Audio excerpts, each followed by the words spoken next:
جرمنی نے ایرانی امام بارگاہ اسلامک سینئر ہیمبرگ پر پابندی لگا دی، جبکہ ذیلی اداروں کو بھی نوٹس جاری۔ برلن اسلامک سینٹر بھی متاثر ہوئی۔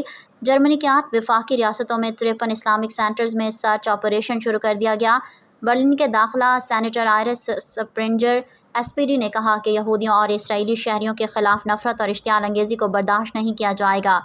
جرمنی کے ساحلی شہر ہیمبرگ میں پولیس نے بدھ کے صبح اسلامک سینٹر ہیمبرگ پر چھاپہ مار کر سرچ آپریشن کی پابندی لگا دی، جبکہ اس برادری تنظیمی برلن میں شیعہ مکاتب فکر سے تعلق رکھنے والی انتظامیہ مرکز نیوکلین کی عمارت کی تلاشی لی گئی۔ برلن میں بھی چھاپہ مار کارروائی جاری۔ وفاقی وزارت داخلہ BMI نے اسلامک سینٹر ہیمبرگ IZH پر پابندی عائد کر دی۔ ایسوسی ایشن کے ذیلی تنظیموں میں متاثر ہوئی ہے۔ وفاقی وزیر داخلہ نے واضح کیا کہ برلن سمیت 8 وفاقی ریاستوں میں 53 مراکز کی تلاشی لی جا رہی ہے۔ برانڈنبرگ اسلامی مرکز برلن اس سے متاثر نہیں ہوا۔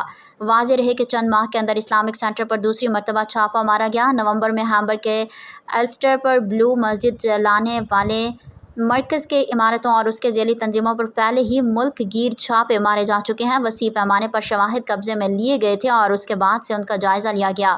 جیسا کہ وزارت داخلہ نے اعلان کیا ہے کہ اس قدم کو پابندی کی تیاری کے طور پر دیکھا جا رہا ہے، جو اب لگ چکی ہے۔